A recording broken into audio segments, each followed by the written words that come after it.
In this short video tutorial, I'm going to show you an advanced Excel technique called Protect Sheet. And at this point, I hope that you've watched my beginner's guide to using Excel and also my intermediate Excel tips and tricks. For the advanced stuff, I'm just creating short videos, so please check out my other Excel advanced videos when you have time. In this video though, we're going to look at how to protect a sheet. So I have here a sample sheet and it's pretty small, but it's basically a list of amazing music, some of which you've probably heard of, and others that are more underground or lesser known. And if you're interested in learning about some of this amazing music, I'll put some links in the description below so that you can click and learn about the music that should be world famous that isn't always so. Anyway, let's say I'm going to trust this spreadsheet to someone else. Maybe my son or my daughter is going to go in and I want them to update the value of my CD collection. And of course, this is just a small sample of the collection. But anyway, let's say I want them occasionally to update the current value of each of these CDs. But I'm afraid that they might accidentally delete some of this data. This data took me a while to put in there and I want to protect it so that they can only change the current value of each item, but they can't ruin the whole record. So how would I go about doing this? Well, it's kind of tricky and you almost have to think backwards in order to figure out how to do this. What you need to do is click and drag to select the cells that I want to be editable.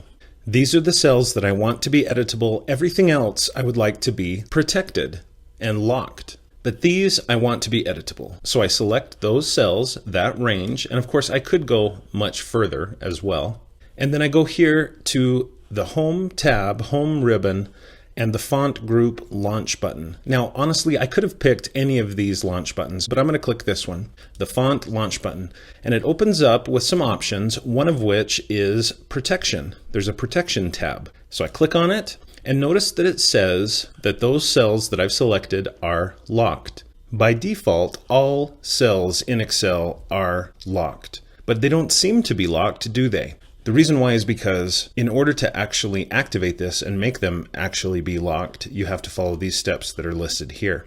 But in this case, this is the range that I don't want to be locked. So I'm going to uncheck that option, click OK, and now those are set up to be unlocked. Everything else is set up to be locked.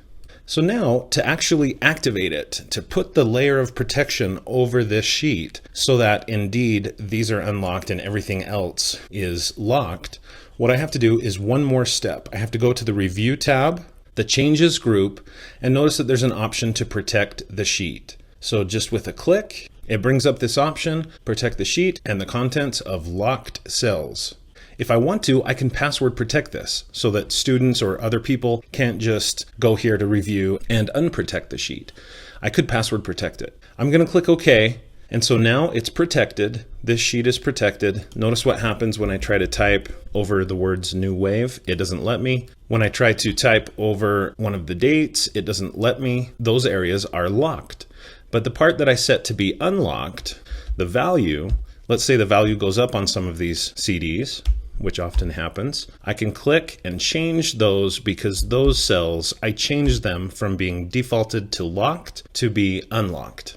So this is a way to protect a sheet that you're a little concerned that maybe you're sharing with others and you're afraid that maybe they'll change the wrong data accidentally or on purpose, and yet you want them to be able to work in certain areas of the sheet. So thanks for watching. I hope that this is useful.